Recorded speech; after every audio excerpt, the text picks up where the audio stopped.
시편 1편의 결론이기도 하고요. 잠언에서도 같은 결론을 내리기도 해요. 의인과 악인의 길은 다르고 그 결과도 다르다라고 얘기를 하죠. 우리는 의인 악인 그러면 자기 나름대로의 선과 악의 기준이 있어요. 모든 사람들이 다 선악의 기준이 있어요. 어떤 사람은 그것도 악이라고 말하는 사람이 그 정도는 뭐 괜찮아 이렇게 다 달라요, 기준이. 근데 제가 늘 말씀드리죠. 우리의 기준 잣대로 자꾸 막 이렇게 재려고 하면 안 되고요. 하나님 말씀이 잣대가 되고 기준이 되어야 될 줄로 믿습니다. 그래서 우리는 어떻게 되냐면은 우리도 재봐 길고 짧은 건 대봐야 알지. 맞아요. 그거 여러분들 속담에 얘기하시잖아요. 악과 선은 우리가 재는 게 아니에요. 잣대가 있어요. 기준이 하나님 말씀일 줄로 믿습니다. 그래서 하나님 말씀이 악이라고 하면 악이에요. 내가 아무리 생각해도 그건 악은 아닌데 라고 해도 악이라고 하면 악이에요. 또 반대로 하나님의 잣대, 말씀의 잣대로 이렇게 됐을 때 그게 선이라고 하면 선이에요. 아닌 것 같은데 라고 하면 그건 네 생각이에요. 하나님 말씀이 선과 악의 기준이 되었으면 좋겠습니다. 근데 선과 악의 결론이 또 달라요. 오늘 시편 1편에 돈카스 목사님 뭐라고 얘기하세요? 의인은 왜 의인이 의인의 삶을 살아야 되는가? 그건 보존된다는 거예요. 보존된다. 남는다는 거예요. 악인은 어떻게 된다는 거예요? 영원할 것 같은데 소멸된다는 거예요. 없어진다는 거예요. 기억조차도 사라진다는 거예요. 사람이 얼마나 있잖아요. 자기 존재를 과시하고 그걸 남기게 하려고 막 돌에다가 제일 창피해 죽겠어. 해외 관광지 가면 우리나라 사람 한글로 막 자기 이름 새겨놔. 아우 창피해. 누가 봐도 알겠어. 그걸 왜 그러죠? 자기의 존재 여기 왔다 간다. 뭐 여기 왔다 가는 게 그게 뭐가 중요해. 근데 여러분 이 땅에 새겨진 거 다 이 땅이 하나님의 심판으로 사라질 건데 여기에 뭘 돌로 새기고 뭘 금속으로 새기고 저 북한처럼 동상을 새긴들 그 영원할 것 같습니까? 하늘나라에 동록도 없고 녹도 안 나고 도둑도 없고 상하지도 않고 썩금도 없는 하늘나라의 보화를 쌓는 것이 그게 현명하고 의로운 길인 줄로 믿습니다. 오늘 독가스 목사님 뭐라고 얘기하세요? 냉수한 것. 이건 예수님의 말씀이에요. 어떤 게 의인이냐, 어떤 게 악인의 길이냐. 냉수 한 그릇, 작은 것을 상징하는 말이에요. 소자, 작은 자, 어린 자, 연약한 자, 필요로 하는 자에게 냉수 한 그릇을 내 이름으로 주는 자에게 영원히 기억하고 상이 결코 잃지 않으리라. 이건 보존된다는 얘기예요. 여러분도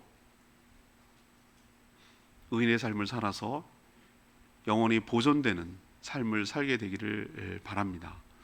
근데 겉으로 보면은 의인과 악이 절묘하게 줄타기 하는 것 같아요. 얼핏 보면 잘 몰라. 의인인지 악인인지 몰라요. 여러분 짝퉁 보면요 정말 정교하게 만들었어요. 전문가가 보지 않으면 모르게 만들었어요. 겉은 너무나 비슷해요. 너무 비슷해요.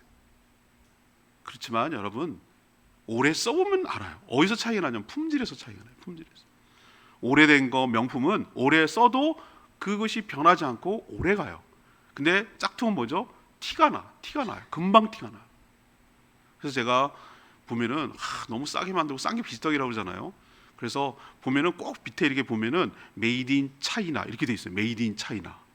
제가 우스갯소리로 그렇게 얘기해요. 차이가 나지, 그지? 많이 차이 나지. 그래서 메이드 인 차이나야. 내가 이렇게 농담하는데 차이가 나요. 차이가 나. 품질에서 차이가 나요. 왜 그럴까?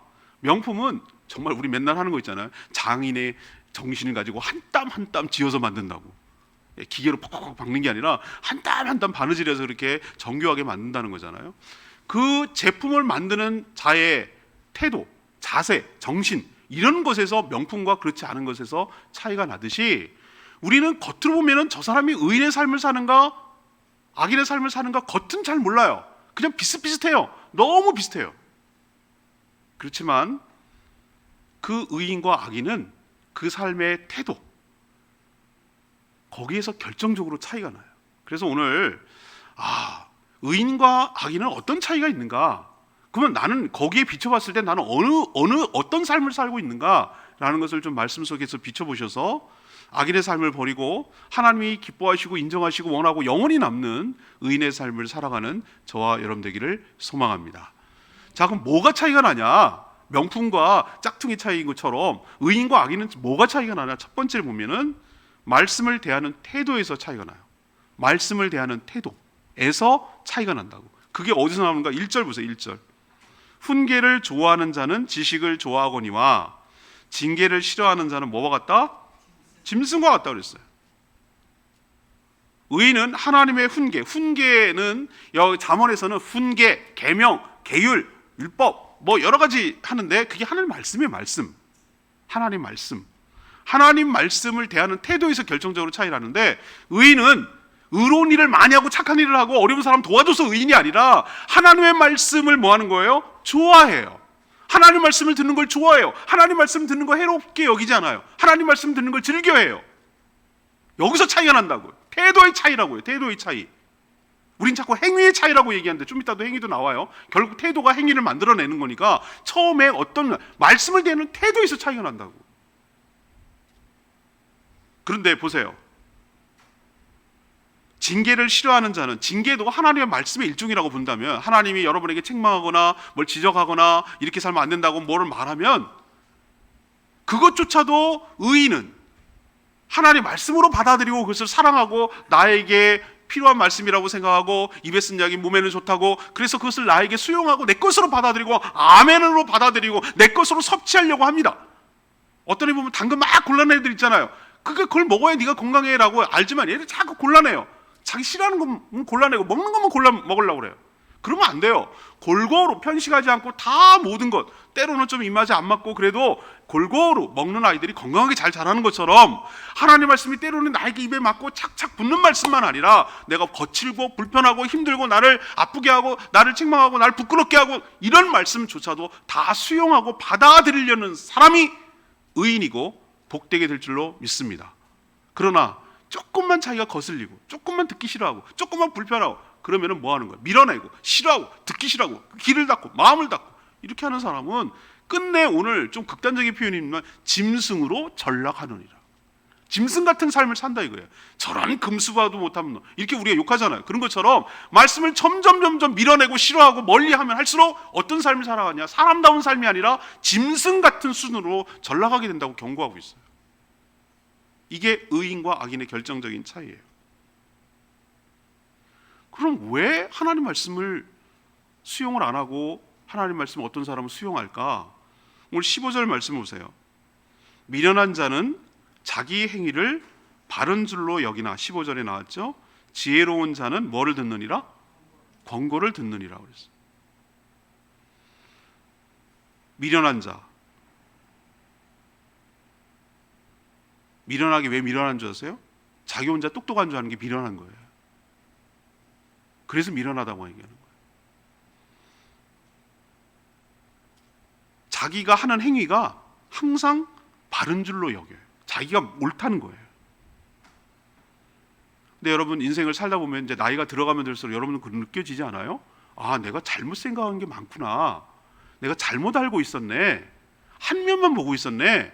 아, 이렇게 볼 수도 있는 거구나. 아, 이거 똑같은 거를 이렇게 보는 사람도 있구나라는 것을 뭐라 그럴까? 시야라 그럴까? 시야가 굉장히 넓어지는 걸 제가 느껴요. 아, 그렇구나. 그리고 옛날에 막 그거 아니면 막 큰일 날 것처럼 여겼던 것도 이제 살아보니 또 말씀을 빗대 보니 아, 꼭 그게 나쁜 것만은 아니구나. 그것이 오히려 나에게 더 득이 되고 유익이 될 수도 있는 거구나. 일희일비할 필요 없구나. 그냥 이거 하나면 다 망한 거야. 나 인생 끝났어. 인생 망했어. 막 인생 끝났어. 이렇게 여길 것도 아니구나. 또 시간이 지나고 살아보면 그것도 나에게 자양분이 되고 내가 성장하는 데 도움이 되는구나 라고 생각을 하잖아요. 그렇죠? 그게 이제 인생이 시야가 넓어지고 했다는 얘기예요. 근데 보면은 미련한 사람 자기 하나가 그냥 다 하나 붙들고 있고 그게 다 옳다고 생각하고 자기가 하는 게 정답이라고 생각하는 사람 옆에 정말 부담스럽고 힘들어요. 그런 사람들.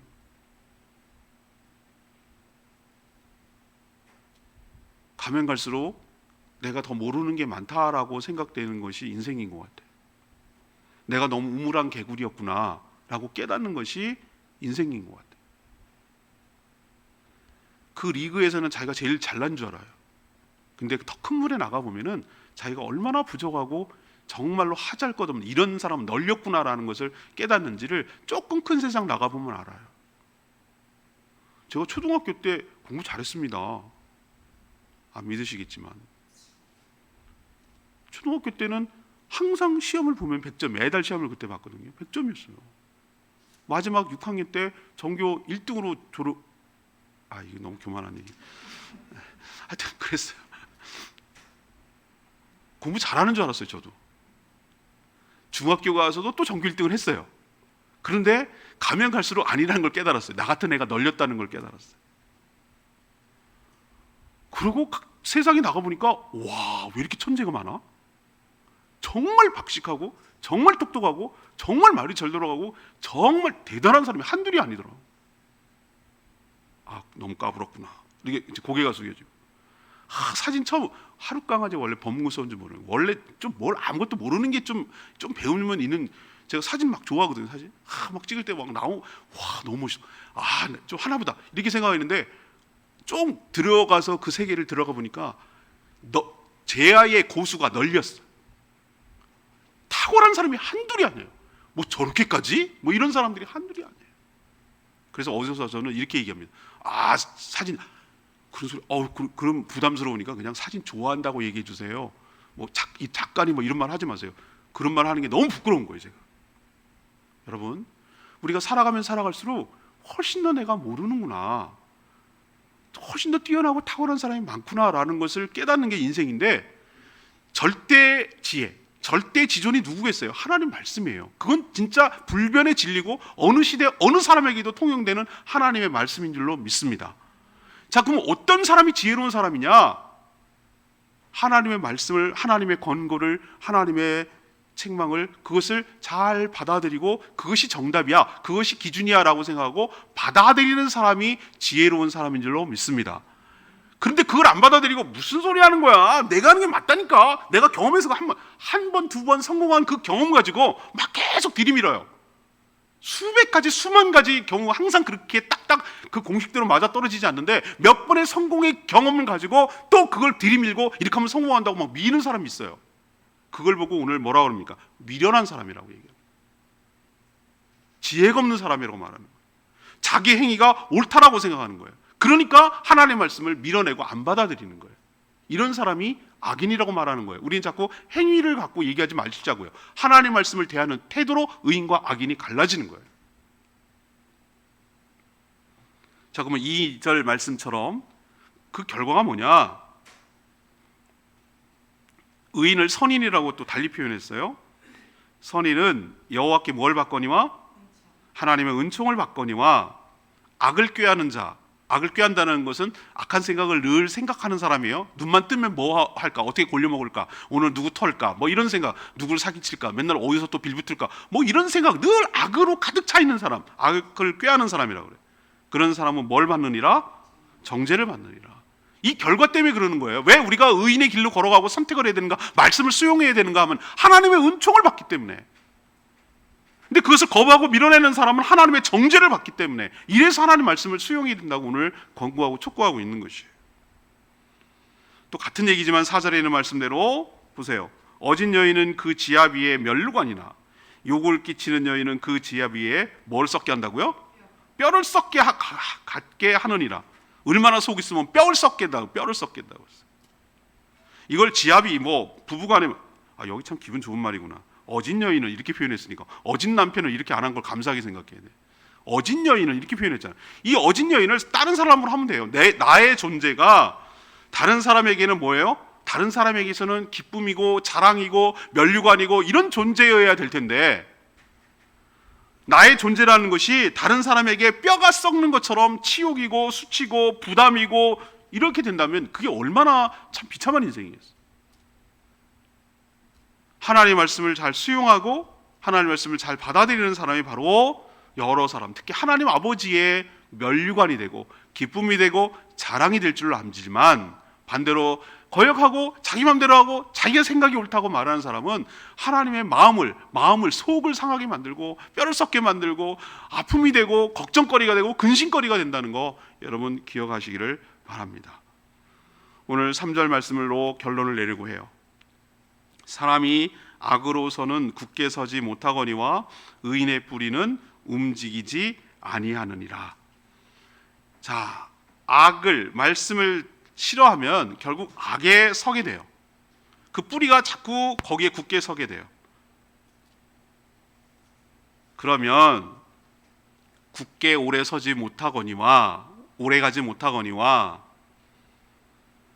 하나님 말씀에 뿌리를 내리는 의인은 그 뿌리가 견고해서 비바람이 불고 인생에 어려움이 올 때 요동하지 아니하고 견고하게 뿌리가 내려서 튼튼하게 부러지지 않고 서 있게 될 줄로 압니다. 여러분 용비어천가 얘기하잖아요. 뿌리가 깊은 나무는 이 표현 쓰잖아요. 시편 1편에도 그러잖아요. 시냇가에 심은 나무와 그렇지 않은 날려가는 결을 대조하고 있잖아요. 어디에 내가 뿌리를 내리느냐가 굉장히 중요해요. 나무는 그래요. 나무를 인생에 비유한다면 말씀에 깊이 뿌리를 내리고 있는 나무는 이렇게 위험, 비바람이 오늘같이 이렇게 태풍이 오고 비바람이 올 때 그때 진가가 나타나는데 흔들리지 않고 견고해요. 우리 태풍 지나갈 때 올레길 걷거나 또 여러 가지 그 숲길을 걸어보면은 뿌리채 퍽 이렇게 넘어진 나무 많이 봤어요. 근데 그 나무를 가만 보면은 특징이 하나 있더라고요. 넘어진 나무는 뿌리가 밑으로 깊이 파진 게 아니라 옆으로 이렇게 넓게 퍼졌더라고요. 깊이 안 내려갔어요. 물론 바위 같은 게 있어서 내려가지 못해서 곧자른 바위거든요. 내려가지 못해서 그런 모습이 있지만 거기서 깨달았어요. 아 그렇구나. 여기서 차이가 있구나. 뿌리가 깊이 박힌 거는 흔들리지 않고 그대로 서 있는데 약한 거는 그냥 바람에 휙휙 넘어간단 말이죠. 여러분 말씀을 대하는 태도에서 의인과 악인이 결정됩니다. 여러분 말씀을 잘 기쁜 마음으로 받아들이고 수용하고 그래서 내 것으로 삼고 말씀을 듣는 것을 즐겨하고 말씀을 사모하고 섭취하고 이렇게 삶으로 그 자체가 의인의 삶의 태도이기도 하고 그 결과도 요동하지 않고 이렇게 한다고 하고 하나님의 은총을 받는다고 했으니 여러분들 말씀을 귀하게 여기고 말씀을 섭취하고 말씀 가운데 인도함을 받는 저와 여러분 되기를 소망합니다. 그게 의인의 길입니다. 두 번째 의인의 길은 어떻게 알 수 있을까? 의인의 악인 차이는 이웃을 대하는 태도에서 알 수 있어요.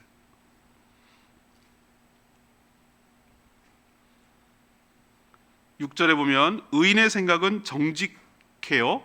그리고 5절에 보면 그 정직하고 6절에 보면은 의인의 입은 사람을 구원해요. 의인의 생각은 정직하고 의인의 입은 남을 구원해요. 남에게 도움이 된다 이거예요. 그런데 반대로 5절에 보면 악인은 남을 어떻게 해서 속이는 거. 늘 속이는 일에 도모해요. 그리고 6절에 보면 사람을 엿보아 피를 흘리자 한다. 이건 굉장히 고의적이고 악의적이고 다분히 그렇잖아요. 범죄잖아요. 그죠?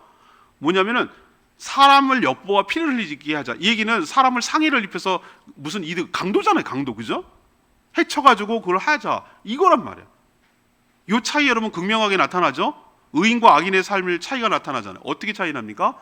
나를 제외한 다른 사람을 대하는 태도 보면 알잖아요.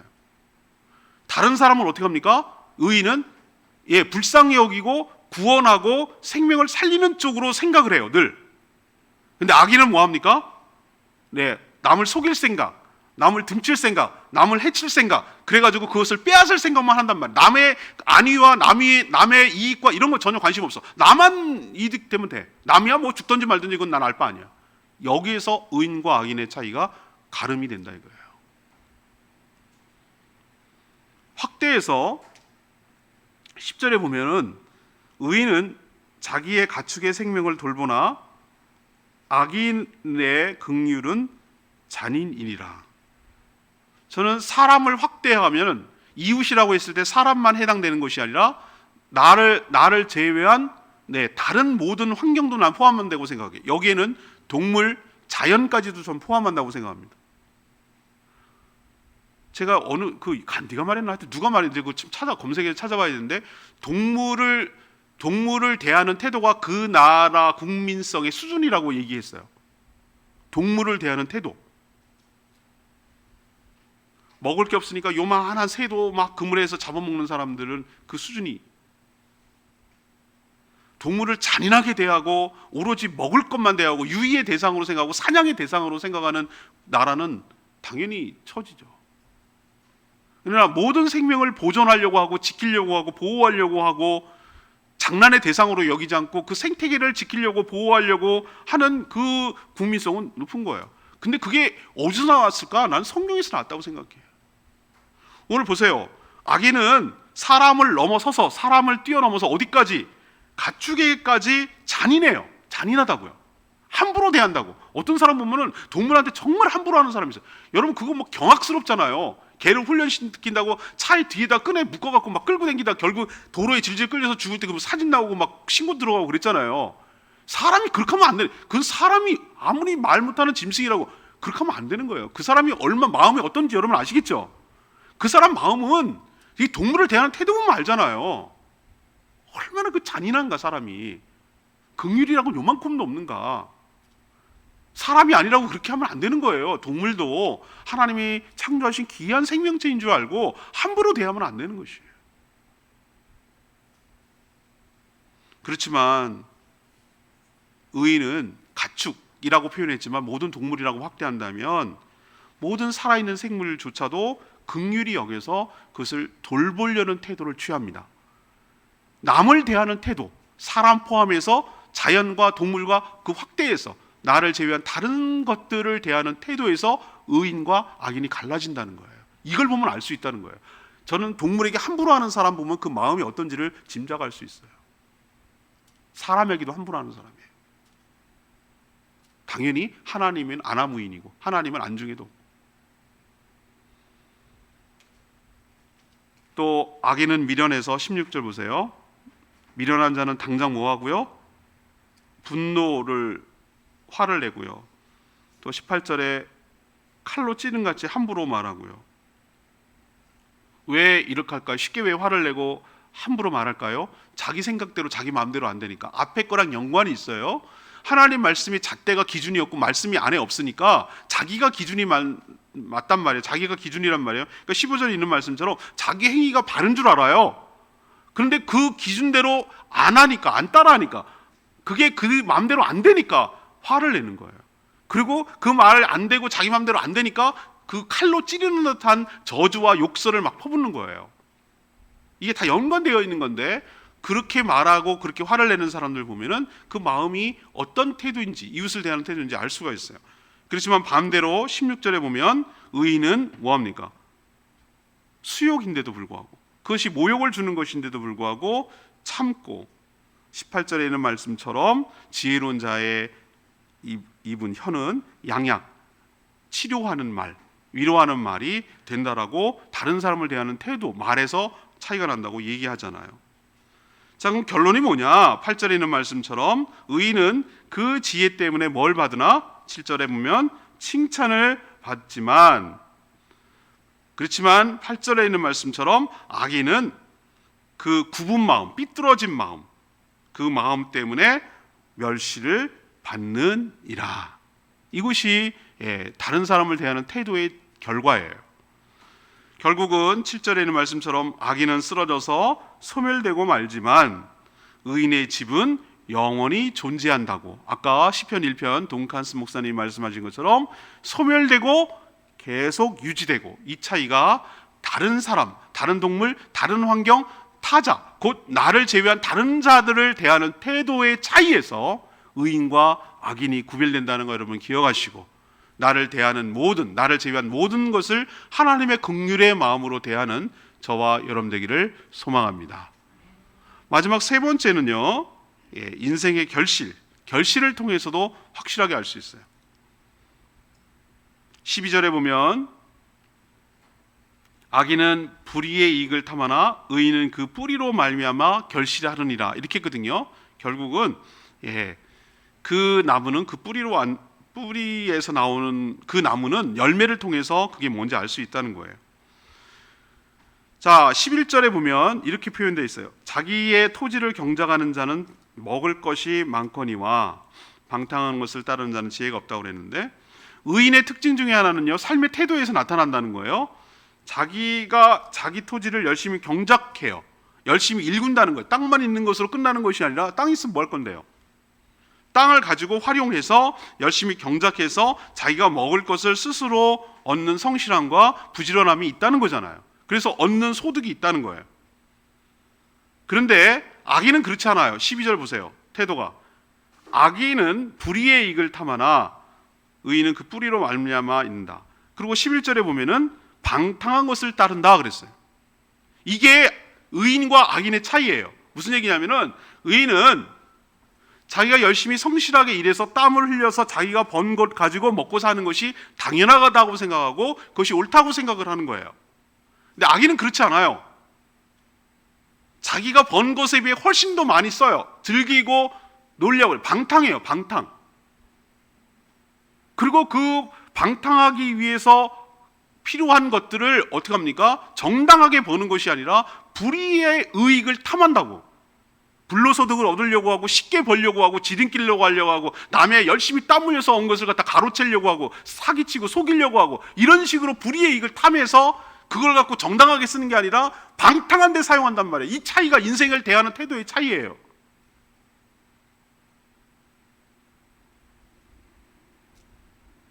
(13절은) 악인은 자기가 한 악한 말에 걸려들지만 의인은 말 때문에 환난에서 벗어난다고 말했어요. 악인의 또 특징 중에 하나는 자기가 한 말에 자기가 걸려들어요. 그렇지만 의인은 자기가 말 한마디, 우리 말 한마디로 천냥빛을 갚는다고 하잖아요. 말 때문에 환난에서 해방되는 이 차이가 나타나요. 악인은 또 의인은 그 사람의 삶을 궤적을 쭉 살펴보면 21절에 이런 표현이 있어요.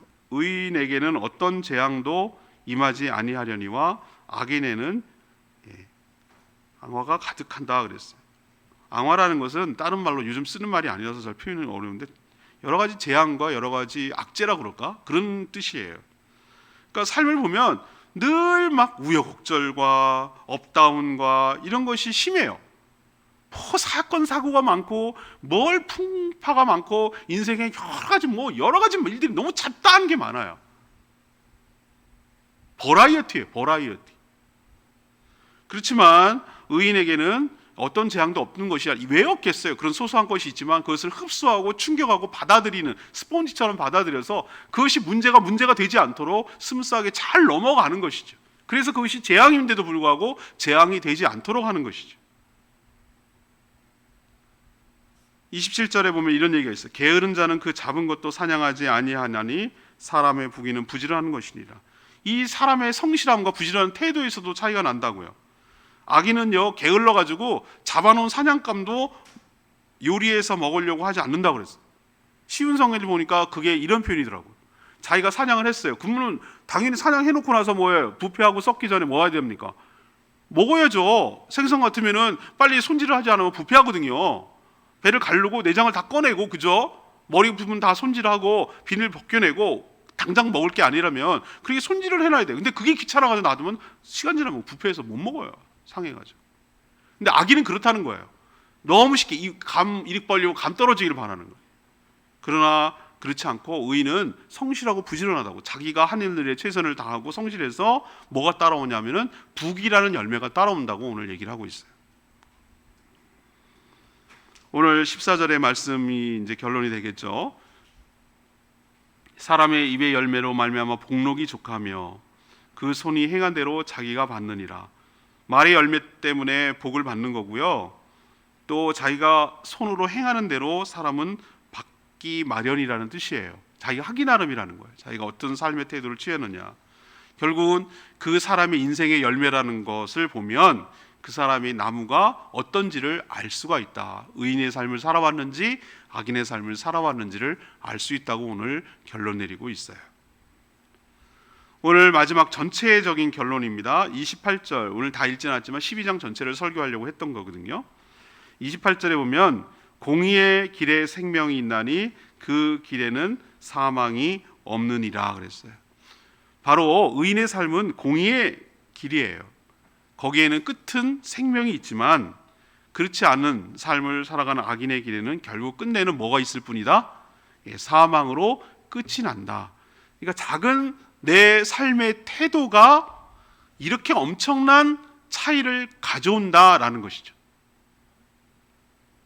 오늘 제가 세 가지 태도에 대해서 말씀드렸습니다. 하나는 말씀을 대하는 태도에서 갈라지고, 나를 제외한 나의 이웃을 대하는 태도에서 갈라지고, 또 인생을 대하는 태도, 인생의 결실에서 차이가 나고, 이렇게 분명하게 극명하게 잠언은 딱 대조해서 설명하고 있어요.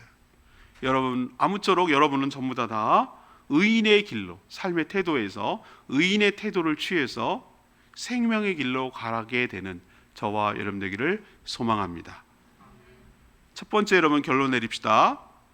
말씀과 점점 멀어지면 그것이 아무 일도 안 일어났고 내가 악한 행위를 하지 않는다 할지라도 나는 지금 어디를 향해 가고 있습니까? 그 자체가 악으로 향해 가고 있는 줄로 아시기를 바랍니다.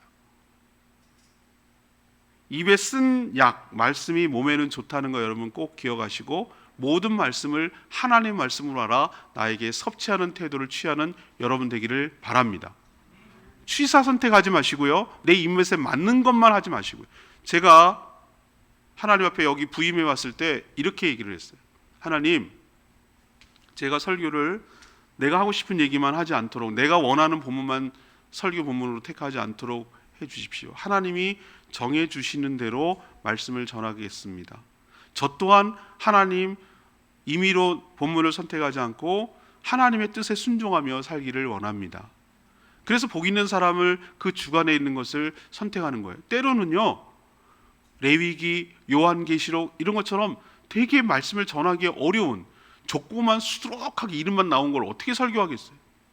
그래도 하나님 말씀으로 알고 순종하고 말씀을 전할 때 우리 모두에게 유익이 있은 줄로 압니다. 사실 저는 개인적으로 잠언 설교하는 게 진짜 어려워요. 빨리 여기서 해방됐으면 좋겠어요. 다음 주에 해방돼요. 7월 한 달이거든요.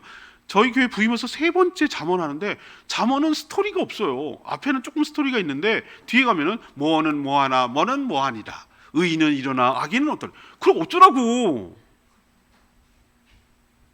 그래서 정말 이것을, 이 주제를 잡아낸다는 게 너무너무 설교자로서는 저한테는 어려워요. 그런데 여러분 기억하셔야 돼요. 이것도 하나님의 말씀인 줄로 믿습니다. 여러분, 그런 태도를 취하는 게 의인과 악인의 차이라고 제가 말씀드렸잖아요. 때로는 나한테 좋은 말만 들리지 않아요. 아멘 하고 동의가 되는 말이 아닐 수도 있어요. 나를 정말 왜 이렇게 아프게 콕콕콕콕콕 이렇게 쑤시고 찔르지? 너무너무 거슬리고 불쾌하고 기분 나쁠 수도 있어요, 어떤 말은. 근데 여러분 이렇게 생각하셔야 돼요. 한약 보세요. 한약 입에 엄청 쓰잖아요. 근데 그게 삼켜야 되잖아요. 삼키고 내 몸에 들어갈 때 나를 낫게 하고 나를 회복하고 나를 강건케 하는 것처럼, 하나님의 모든 말씀은 좋고 입에 맞고 안 맞고 그 모든 걸 떠나서 다 나에게 좋은 말씀이고, 내가 취해야 할 말씀이고, 내가 섭취해야 할 하나님의 말씀으로 받아들이는 그 태도가 의인의 태도인 줄로 믿습니다. 여러분이 현재 수준을 내가 봐야 되는 거예요. 내가 지금 의인의 길로 걸어가고 있는가, 악인의 길로 걸어가고 있는가, 그걸 어떻게 하냐고요? 어떻게 한다고요? 하나님의 말씀을 대하는 태도로 한다고요. 내가 하나님의 말씀을 가까이 하려고 해요. 매일매일 말씀을 놓치지 않으려고 매일매일 말씀 앞에 엎드리는 거예요. 말씀 앞에 서는 거예요. 말씀 앞에 머무르는 거예요. 읽고 곱씹고 생각하고 암송하고, 그게 무슨 뜻인지 내 나름대로 내 삶에 적용하려고 보려고 하고, 말씀의 자리에 늘 빠지지 않으려고 하고, 내가 현장에 없어도 내가 동영상을 통해서 다시 유튜브를 통해서 들으려고 하고, 이것은 너무 귀한 말씀이라서 포스트잇에 적어가지고 내가 옆에 붙어서 계속 입에다가 외우고 싶은 그런 마음이 들고, 말씀을 공부하고 성경 공부하고 싶은 마음이 들고, 이렇게 말씀을 늘 친근히 가까이 하려고 하면,